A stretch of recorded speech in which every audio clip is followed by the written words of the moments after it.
کہتے ہیں کہ بہت پرانے زمانے میں ایک عظیم سلطنت ہوا کرتی تھی جس کا نام نورستان تھا۔ نورستان دولت و ثروت میں بے مثال تھا۔ اس کی سرزمین زرخیز تھی، بازاروں میں مال و دولت کی ریل پیل تھی اور محل سونے اور چاندی سے جگمگا رہے تھے۔ مگر اس سلطنت کا بادشاہ شہنشاہ بہرام یہ بے حد سادہ لو اور خود پسند تھا۔ اسے اپنی عقل و فہم پر بڑا غرور تھا اور وہ سمجھتا تھا کہ اس سے زیادہ عقل مند کوئی نہیں۔ مگر حقیقت یہ تھی کہ وہ بے وقوف تھا اور اپنے عیش و عشرت میں مگن رہتا تھا۔ بہرام بادشاہ نے اپنی سلطنت کے خزانے کو اپنی طاقت کی علامت سمجھ رکھا تھا۔ اس نے محل کے تہ خانے میں ایک بہت بڑا خزانہ جمع کر رکھا تھا جس میں سونا، چاندی، قیمتی پتھر اور جواہرات رکھے تھے۔ خزانے کی حفاظت کے لیے سخت پہرا تھا، چاروں طرف پہرے دار موجود تھے اور خزانے کے دروازے پر 7 تالا لگے تھے۔ بادشاہ دن رات اپنی دولت کو دیکھ کر خوش ہوتا اور سوچتا کہ یہ خزانہ ہی اس کی سلطنت کی اصل طاقت ہے۔ مگر رعایا کی حالت نہایت خراب تھی۔ غریب بھوکے مرتے تھے، بازاروں میں مہنگائی عروج پر تھی اور بادشاہ کو رعایا کی تکلیفوں سے کوئی سروکار نہ تھا۔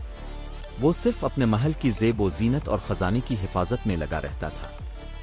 اسی سلطنت میں ایک چور رہتا تھا جس کا نام کمال تھا۔ کمال عام چور نہیں تھا بلکہ نہایت ذہین اور چالاک انسان تھا۔ اس کا اصول تھا کہ وہ صرف امیروں سے چوری کرتا اور غریبوں میں دولت تقسیم کرتا۔ رعایا اسے اپنا محسن سمجھتی تھی، مگر بادشاہ کے محل میں اس کا ذکر خوف اور نفرت سے کیا جاتا تھا۔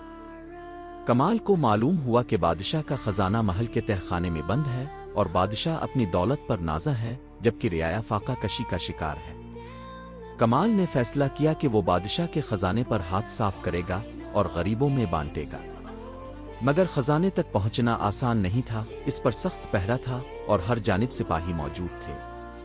کمال نے کئی دن تک محل کی نگرانی کی، راستے اور خفیہ دروازے دیکھے اور محافظوں کی حرکات و سکنات کو غور سے جانچا۔ ایک دن اس نے ایک زبردست منصوبہ بنایا۔ وہ ایک درویش کا بھیس بنا کر دربار میں پہنچا۔ اس کا لباس چمکتا ہوا تھا، لمبی داڑھی، گلے میں بڑی بڑی منکوں کی مالا اور ہاتھ میں سنہری عصا تھا۔ اس کی آنکھوں میں خاص طرح کی چمک تھی جو کسی ولی بزرگ کی ہو سکتی تھی۔ درباریوں نے اسے دیکھ کر حیرت کا اظہار کیا اور بادشاہ کے سامنے پیش کیا۔ کمال نے نہایت مؤدبانہ لہجے میں کہا، جہاں پناہ، میں دور دراز علاقوں سے آیا ہوں۔ میرے پاس ایک خاص علم ہے جس سے میں خزانے کو دگنا کر سکتا ہوں، مگر اس کے لیے مجھے مکمل تنہائی چاہیے اور کوئی دوسرا شخص قریب نہ ہو۔ بادشاہ کا لالچ جاگ اٹھا۔ اس نے فوراً مان لیا اور کمال کو خزانے کے کمرے تک لے جایا گیا۔ بادشاہ نے سارے سپاہیوں کو وہاں سے ہٹا دیا اور کمال کو خزانے کے ساتھ اکیلا چھوڑ دیا۔ کمال نے دروازہ بند کیا اور خزانے کا معائنہ کرنے لگا۔ وہاں سونے کے انبار، ہیرے، جواہرات اور نایاب خزانے رکھے تھے۔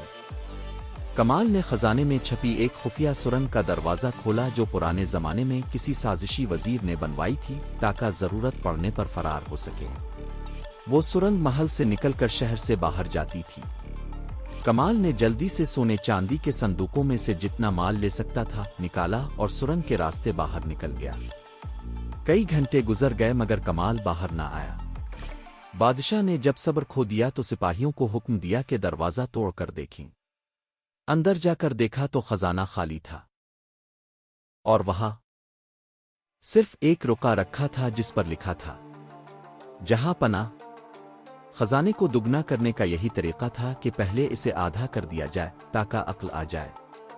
بادشاہ کا چہرہ زرد پڑ گیا، غصے سے کانپنے لگا مگر کچھ نہ کر سکا۔ وہ سمجھ گیا کہ اس کی بے وقوفی نے اسے لٹوا دیا ہے۔ دوسری طرف کمال نے وہ سارا خزانہ غریبوں میں بانٹ دیا۔ بازاروں میں خوشحالی پھیل گئی، فاقہ کشی ختم ہوئی اور رعایا نے شکرانے کی دعائیں مانگیں۔ بادشاہ کو یہ بات سمجھ آ گئی کہ خزانے سے زیادہ قیمتی رعایا کی خوشی اور سلطنت کی فلاح ہے۔ اس نے اپنی روش بدلی اور عوامی بھلائی کے منصوبے شروع کیے۔